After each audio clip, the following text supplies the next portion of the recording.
Breaking news है अवां share कंदा हलूं। इस्लामाबाद में के इलेक्ट्रिक बिजली महांगी करण खिलाफ नेपरा के दरख्वास्त करे छड़ी है कि इलेक्ट्रिक पारा बिजली के अघन में ₹3.45 फी यूनिट ते वाध की दरख्वास्त दी वही। बिल्कुल नाज़रीन, नेपरा पारा के इलेक्ट्रिक की दरख्वास्त ते बुधनी 3 नवंबर ते रखी वही है। अवां सां ख़बर शेयर पिया कयूं।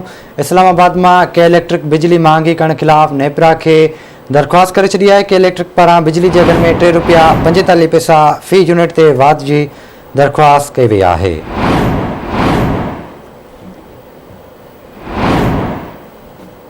अवां के अपडेट कंदा हलूं। अहम खबर है नेपरा पारा के इलेक्ट्रिक की दरख्वास्त से बुधनी 3 नवंबर ते कई वेंदी। इस्लामाबाद में अवां खबर शेयर कंदा हलूं कि इलेक्ट्रिक बिजली महांगी करण खिलाफ नेपरा के दरख्वास्त करे छड़ी है।